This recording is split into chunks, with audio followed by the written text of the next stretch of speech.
चलिए, तो आज जो है हम लोग क्लास 12 के फिजिक्स का चैप्टर नंबर 1 आज से स्टार्ट करेंगे। Electric charges and friends. Electric charge होता क्या है? सबसे पहले देखो, मेरे पास जैसे ये दो पेन है, ये क्या है? दो पेन है। इस दोनों पेन को जब हम एक दूसरे के समीप रखे हुए हैं, यानी एक दूसरे के पास रखे हुए हैं, तो ये दोनों पेन एक दूसरे को अट्रैक्ट नहीं कर रहा है। इसमें फोर्स ऑफ अट्रैक्शन है इन दोनों पेन में, लेकिन वो एकदम नेग्लिजिबल है। इतना नेग्लिजिबल है कि हमको पता ही नहीं चल रहा है कि ये दोनों क्या करें, एक दूसरे को अट्रैक्ट कर रहे हैं, नहीं कर रहे हैं अट्रैक्ट। लेकिन वहीं अगर हम दो मैग्नेट को एक साथ रखें, क्या करें? दो मैग्नेट को एक साथ रखें, तो ये दोनों मैग्नेट क्या करेगा कि एक दूसरे को ये अट्रैक्ट कर लेगा। दोनों मैग्नेट क्या करेगा? एक दूसरे को अट्रैक्ट कर लेगा।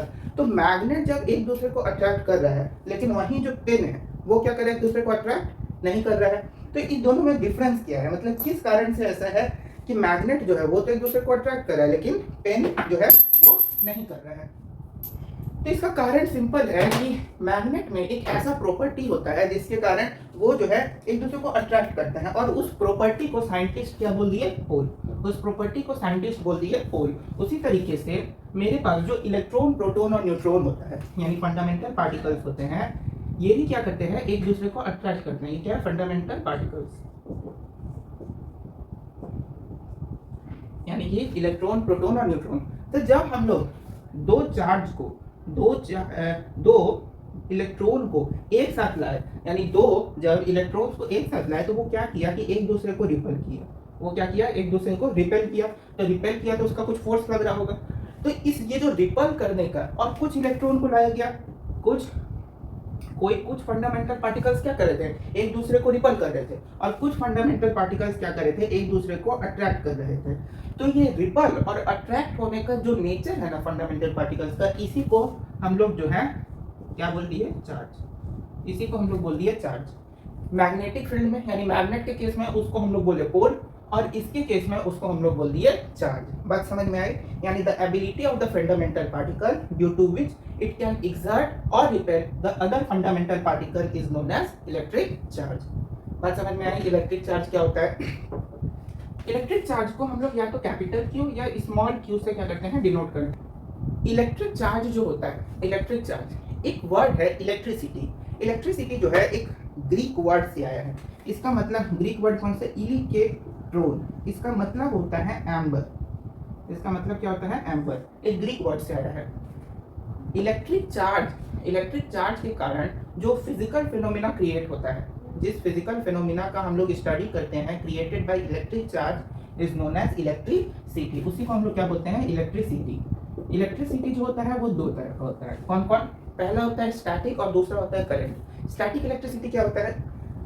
जैसे यहाँ पे ये पेन है, और इस पेन से अगर हम, मेरे पास अगर कुछ कागज जानते हो ना, पेपर के पीसेस हैं, अगर हम उसको बाल में ऐसे से रब करें, यानी इस पेन को अगर बाल में ऐसे से रब करें, और उससे उन कागज यानी जो पेपर के पीसेस हैं उनके पास उस पेन को ले जाए, तो ये पेन क्या करेगा? उनको अट्रैक्ट करेगा। क्यों अट्रैक्ट किया? इसका मतलब ये पेन क्या हो गया? चार्ज हो गया। ये पेन क्या हुआ? चार्ज हुआ।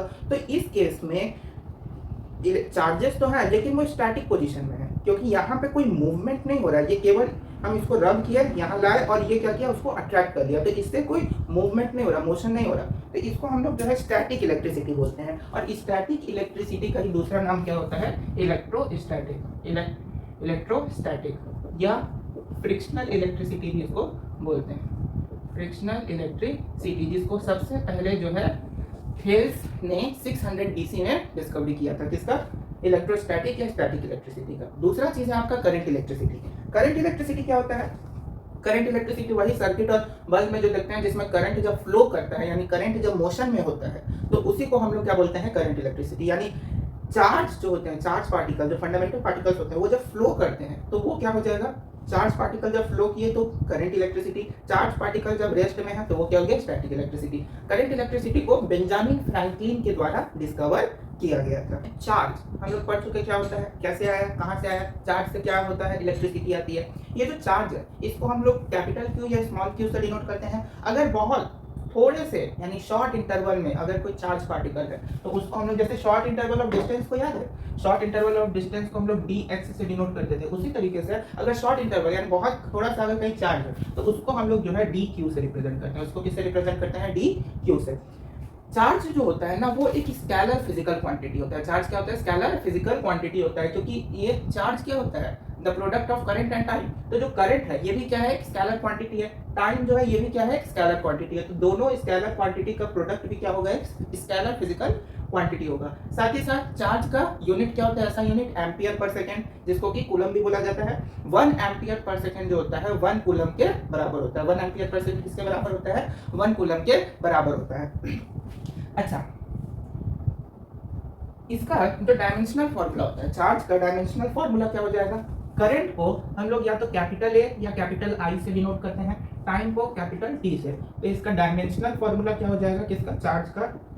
या तो हो जाएगा ए टी या हो जाएगा आई टी, या तो ए टी या तो आई टी, दोनों में से जो चाहे वो आपका क्या होगा? करंट का डायमेंशनल फॉर्मूला दोनों होता है, ए टी और आई टी। एक साइंटिस्ट है जिसका नाम था डॉक्टर गिलबर्ट। डॉक्टर गिलबर्ट वो बहुत सारा अपना एक्सपेरिमेंट किया और एक्सपेरिमेंट करके दो कंसेप्ट दिए कि चार्ज जो होता है वो या तो पॉजिटिव होगा या निगेटिव होगा। अब किसी भी प्रोटॉन पे या इलेक्ट्रॉन पे चार्ज को हमेशा ई से डिनोट किया जाता है। किससे डिनोट किया जाता है? इलेक्ट्रॉन पे चार्ज, इलेक्ट्रॉन और प्रोटॉन पे चार्ज को किससे डिनोट किया जाता है? ई पे। अगर इलेक्ट्रॉन पे डिनोट करना होता है तो उसको हम लोग ई माइनस में लिखते हैं, और अगर प्रोटॉन पे दिखाना होता है तो ई प्लस पे। तो उन्होंने यही बोला कि चार्ज जो होता है वो या तो पॉजिटिव होता है या तो निगेटिव होता है, डॉक्टर गिलबर्ट ने। उसके बाद जब उन्होंने ये कहा तो उसके बाद एक और साइंटिस्ट है जिनका नाम था मिलिकन। मिलिकन साहब क्या बोले कि प्रोटॉन पे और इलेक्ट्रॉन पे, प्रोटॉन पे और इलेक्ट्रॉन पे दोनों पे चार्ज जो है वो किसके इक्वल होगा? 1.6 इंटू 10⁻⁻19 कूलम के। मिनिमम चार्ज जो होता है प्रोटॉन और इलेक्ट्रॉन पे वो हमेशा कितना होगा? 1.6 इंटू 10⁻⁻19 कूलम।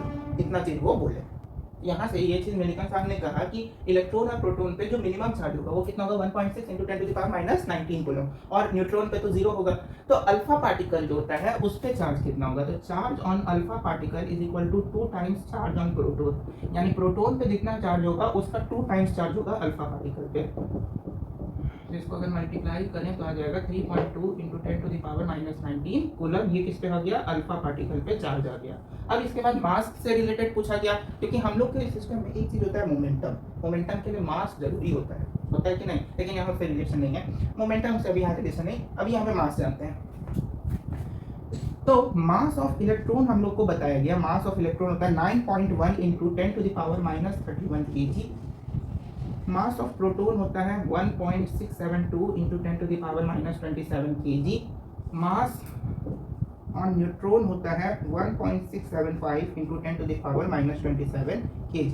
अब यहाँ से एक चीज समझ में आया कि प्रोटॉन और न्यूट्रॉन के मास में कुछ ही 2-3 डिजिट्स का क्या है? अंतर है। तीन डिजिट्स का अंतर है। तो यहाँ से फिर जो है मास ऑफ अल्फा पार्टिकल्स जो होता है, मास ऑफ अल्फा पार्टिकल ये 4 टाइम्स होता है मास ऑफ प्रोटॉन। यानी प्रोटॉन के मास का 4 टाइम्स होता है अल्फा पार्टिकल का मास, जो कि इक्वल होता है 6.688 इंटू 10⁻⁻27 kg। समझ में बात है? 27 kg। तो यहाँ से एक चीज, दो चीज समझ में आ रहा है कि अल्फा पार्टिकल पे जो चार्ज होगा वो प्रोटॉन के चार्ज का 2 टाइम्स होगा, और अल्फा पार्टिकल का जो मास होगा वो प्रोटॉन के मास का 4 टाइम्स होगा। एक चीज बताइए, चार्ज का हम अभी बताते हैं Q is equal to I T होता है, जिसमें ये क्या होता था? Ampere per second. Ampere per second होता था। इस सेकेंड को क्या किया गया कि आवर में चेंज किया गया।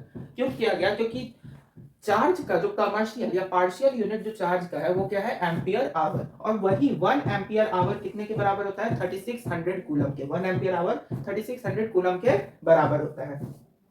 एक चीज आता है ESU। ESU मतलब होता है electrostatic unit of charge. ESU मतलब इलेक्ट्रोस्टैटिक यूनिट ऑफ चार्ज, जिसको कि हम लोग स्टेट कूलम बोलते हैं। इलेक्ट्रोस्टैटिक यूनिट ऑफ चार्ज को स्टेट कूलम बोलते हैं। 1 कूलम जो होता है 3 × 10⁹ स्टेट कूलम के बराबर होता है। एक स्टेट कूलम 3.3 × 10⁻10 कूलम के बराबर होता है। दूसरा आता है EMU। EMU मतलब होता है इलेक्ट्रोमैग्नेटिक यूनिट ऑफ चार्ज, जिसको कि AB कूलम कहा जाता है। ESU का नाम क्या हो गया? स्टैटिक कूलम, और इसका नाम हो गया AB कूलम। एक AB कूलम जो होता है 10 कूलम्स के बराबर होता है, यानी इसमें इलेक्ट्रोमैग्नेटिक यूनिट है। एक AB कूलम 3 × 10⁻9 स्टेट कूलम के बराबर होता है, यानी वही 1 कूलम के बराबर।